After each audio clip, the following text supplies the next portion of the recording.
Hi everyone, welcome back. I'm Kelly Dominguez with the Siren and the Pirate Handmade Jewelry, and today's tutorial I'm going to teach you how to make a pair of herringbone style drop earrings.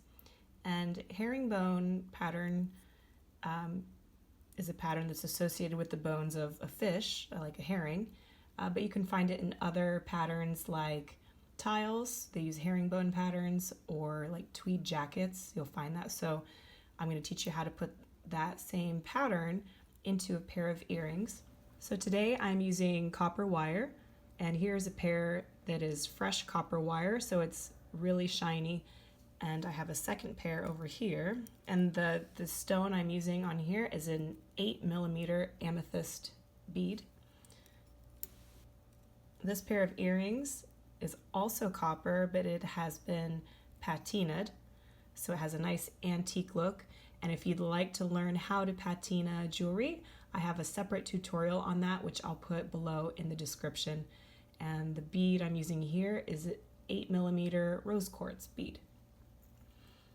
So what you will need is a pair of cutting tools, either flat nose or chain nose pliers, and a pair of round nose pliers.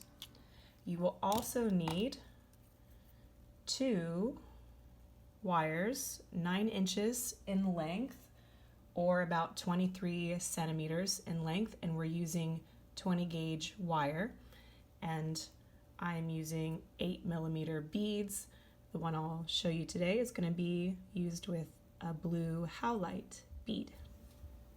Okay, so what we'll do first is take 1 wire and place our bead on top, and we're going to come down about 2 inches from the top.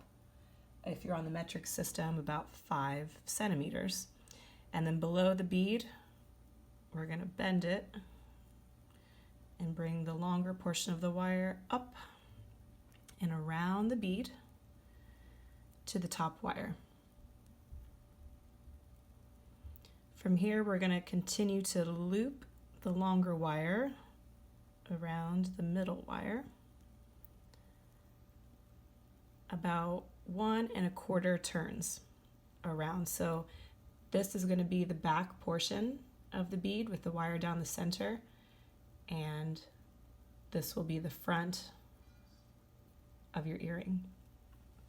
If you need to, you can always go in with a pair of pliers. If that loop isn't tight enough around, you can just go in and give it a squeeze.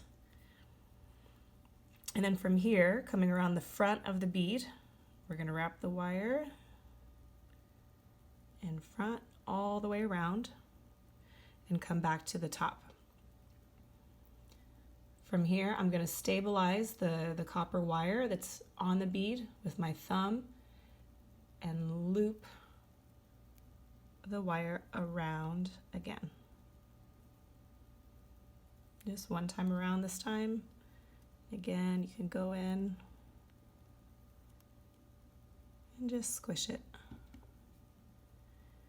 Sometimes these get a little spaced out, and you can also kind of go in and manipulate them and kind of press it down. All right, second time around, we're going to pass behind the first wire, back around to the top, stabilize the other wires, and do the same thing. Loop around again.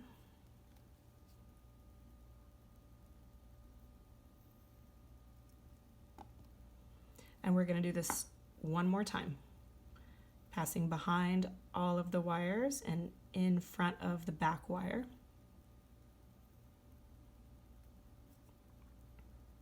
Coming around to the top, stabilize the wires, and then loop it around. You could continue to go on from here if you wanted a really long herringbone. You just need to start off with more wire. From here, I'm going to trim the wire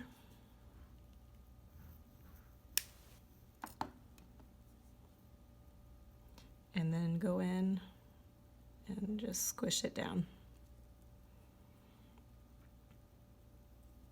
So there's my pattern, and then to finish it off, I'll go in with my round nose pliers, and with the very middle wire, I'm going to make about a 45-degree bend in the wire. And depending on how big you want your loop at the top, I like to keep mine smaller. Take the wire around the pliers. Sorry, getting off camera here. And then take the remaining wire one time around to the back side. We'll go to the back side, in with our cutters again, the flush side. Trim that wire off. And then if there's any part that's sticking out, just go in and smush it down. And then I like to grab a hold of the loop we've made and just give it a squeeze to make sure it's nice and even. And that's our earring, and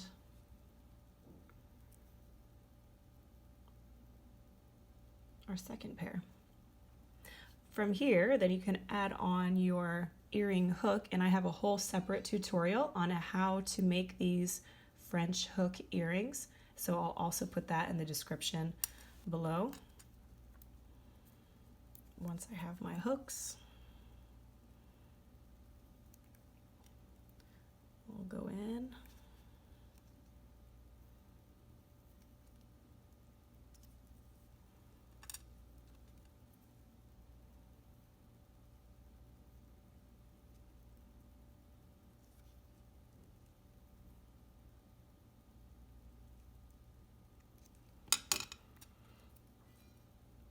And there we go. Nice set of earrings. I love these because I love dangle earrings, but I don't always want to have huge dangle earrings. So these are nice and simple, have a nice look with the gemstones. Of course, you can use any type of bead that you want. Okay, everyone, thanks so much for watching. I hope you enjoyed this little tutorial. This is such a fast, easy, and nice little piece that you can make. And if you have any suggestions, I'd really love to hear from you. If there's something that you'd like me to do, I've just kind of started off with these tutorials, so any feedback would be great. You can also visit my website at www.thexironandthepirate.com and take a look at my little portfolio that's on there and find out the other types of things I do, and maybe we can go from there. But thanks again for watching, and I'll see you next time. Be sure to like and subscribe the video for more tutorials.